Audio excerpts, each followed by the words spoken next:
New Zealand has won the America's Cup, although technically it was 8-1 the final score. The official score was 7-1, almost whitewashing Oracle Team USA with a revolutionary boat, a team of cyclors and a new superstar sailor to avenge what was a pretty awful defeat 4 years ago. Remember, they were 8-1 up. Anyway, the Cup will return to New Zealand next week for the first time in 14 years, a triumph for the team, its designers and its builders. A dominant Emirates Team New Zealand claimed international sport's oldest trophy by 7-1 in Bermuda's Great Sound, with 26-year-old Peter Burling becoming the youngest helmsman to secure sailing's biggest prize.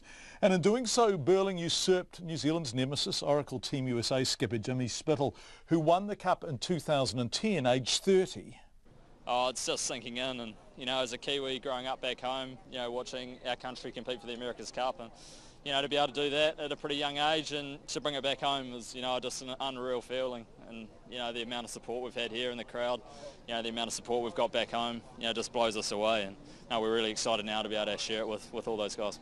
The America's Cup, named after the schooner America, which won it in 1851 off the south coast of England, has only been held by 4 countries so far: the US, of course, Australia, New Zealand and Switzerland.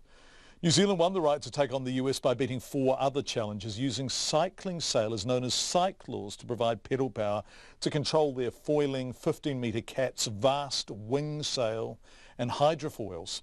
The New Zealand crew have been on a mission to wipe out the hurt inflicted on the sports-mad country by the team, who in 2013 turned an 8-1 deficit against New Zealand into a 9-8 victory.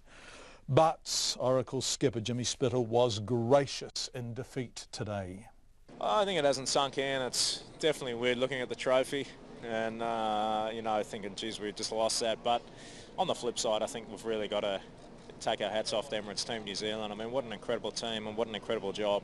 When you really look at their campaign, I don't think they really had any weaknesses coming into the match. I think a lot of us were thinking, well, maybe the fact they've been down there on their own and they don't have the race practice that the rest of the teams had here may hurt them. But I think they really did a great job during the qualifiers, and maybe they weren't as sharp in the qualifiers, but certainly in the semis and finals I think we saw them really sharpen that up.